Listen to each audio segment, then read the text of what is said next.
مساء الخير، شلونكم؟ شخباركم؟ جيت وياكم فيديو جديد طريقة عمل لقمة القاضي. طبعا طعمها كلش طيب ومقرمشة. قبل لا نبدي بالفيديو اريدكم تصلون على النبي.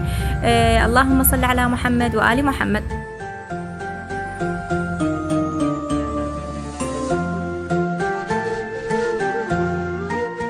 طبعا بنات عندنا المقادير: خاشوقتين حليب، خاشوقة كبيرة شكر، خاشوقة كبيرة خميرة، خاشوقتين كبار نشا، 3 خواشيق زيت، مي كوبين حسب الطحين، كوبين طحين، وبيكنج باودر خاشوقة كوب او ملعقة كوب، ورشة ملح.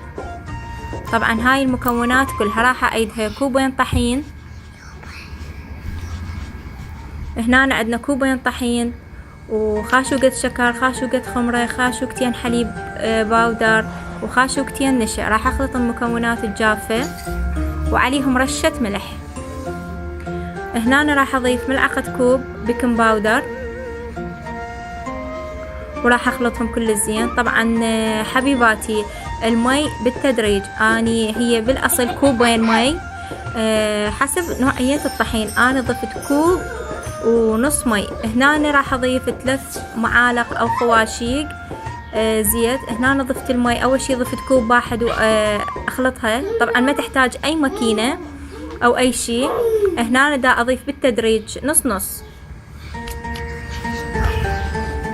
هنا ضفت يعني المي ما يعادل كوب و3/4 الكوب مي، بس انتو ضيفوا بالتدريج يصير قوام العجينة هيج. اظل اخلطها كل زين لما اجانس المكونات وتصير عندي ناعمة كلش وسلسة. هاي هنا أنا مستمرة بالخلط مالتها. هاي هيك يصير شكلها.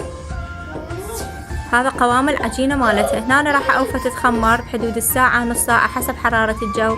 اي بطل عندكم متوفر تفتحوه من فوق بالسكينة باي شي. هنا بعد ما فتحته طبعا من تختمر العجينة اديره بيها. هنا بعد ما اختمرت العجينة قاعد تخلطها وراح اضيفها بالبطل. هنا زيت مو كلش حار ولا كلش بارد، يعني وسط. وهنا راح اخليها وادهن المقص واسويها مثل ما شفتوا قدامكم. هسه هنا اطلعها نص طقلاء، يعني لونها فاتح، واطلعها وبعدين اقليها مرة ثانية. اكمل الكمية كلها على نفس الشي. يعني اول شي اقليها اخلي لونها فاتح واطلعها هيك شكلها.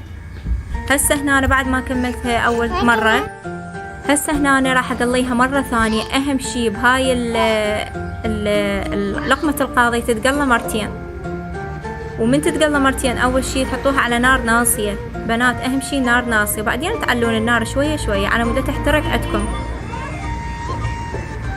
هاي هنا اني مستمرة بالتقليب. والشيرة مالتها كوبين شكر كوب مي. الشيرة لازم تكون ثخينة وباردة. اي نكهات تردون تضيفون ويا العجينة بكيفكم، فانيلا، شوكولات، عادي المتوفر عندكم. شوفوا لونها، راويتكم الفرق بين اللون الطاخ واللون الفاتح. هاي تقلت مرتين وهاي الشيرة ثخينة. هنا أنا خليتها بالشيرة وراح اقدمها. لهنا أنا وصلت لنهاية الفيديو لأن ابني موتني مثل ما تسمعوا. وهسه اقول لكم مع السلامة. قول مع السلامة. مع السلامة. قول لهم لايك واشتراك. لايك واشتراك.